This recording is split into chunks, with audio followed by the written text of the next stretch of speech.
From Los Angeles to a worldwide audience, this is Boaz Power TV, where we take your life to the next level. Now, internationally known speaker and author, here's Boaz. Hi, welcome to the Power Show.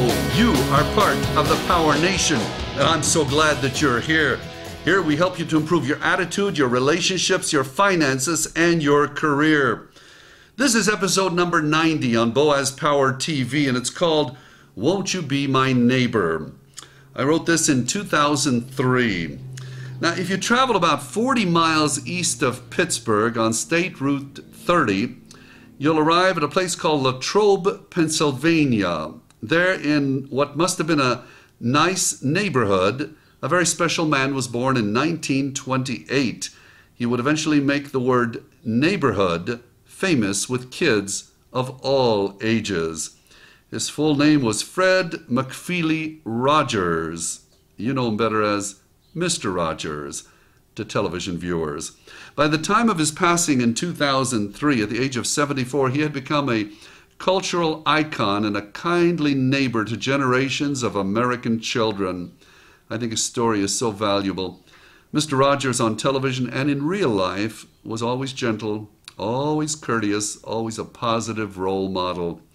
In simple terms and in a powerful message to all of us, he was real nice. He was real nice.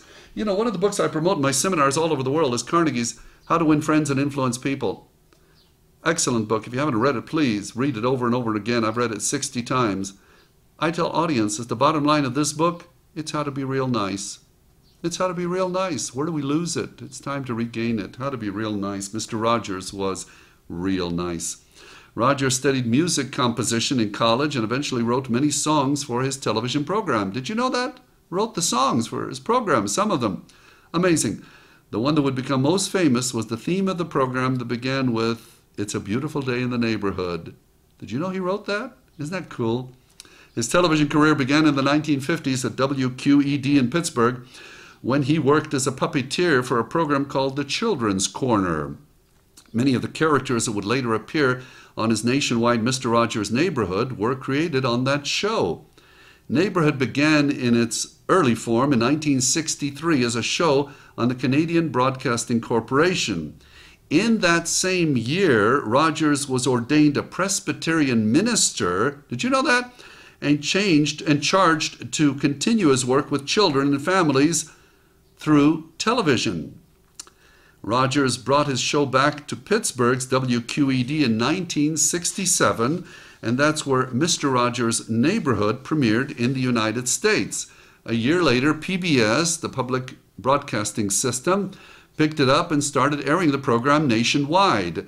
With the last original programs airing in 2001, Rogers' show became the longest-running program ever on PBS. In a fast-paced world where everybody seems to be in such a hurry, Mr. Rogers' Neighborhood was a wonderful departure. It was a deliberately slow-paced, simple, and straightforward program. Rogers had such purposeful actions and a very soothing voice. Every show opened the same way. He would enter his home, you remember, take off his jacket and shoes, and put on a sweater and comfortable footwear while greeting his viewers.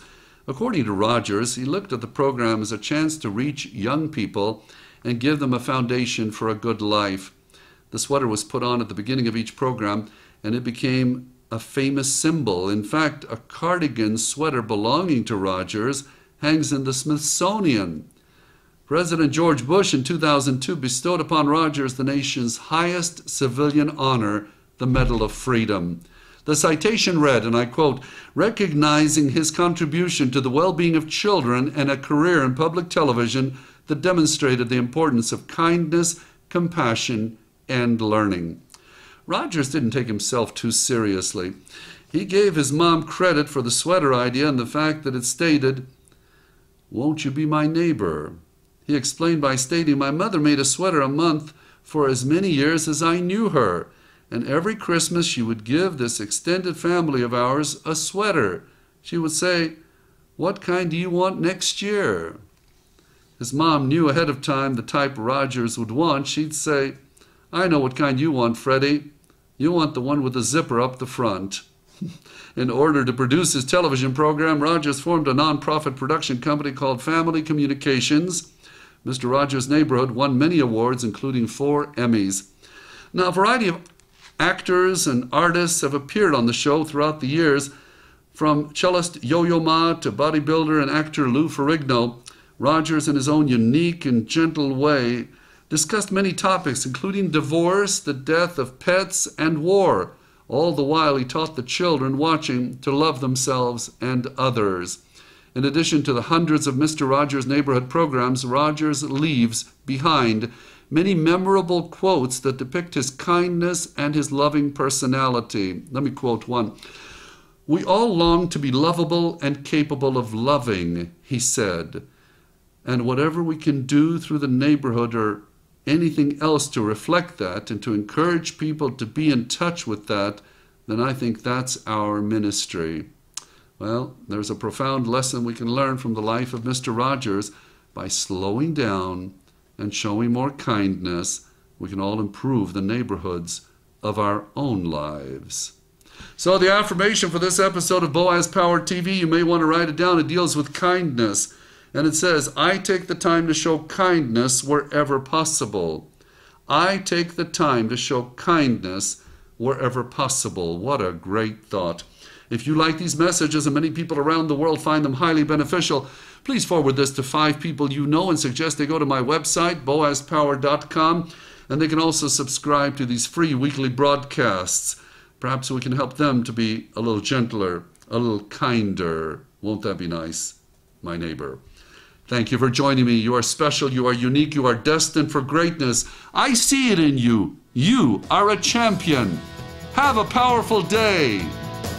This has been Boaz Power TV. To comment, see other episodes, or to subscribe to this free broadcast, go to our blog at boazpower.com.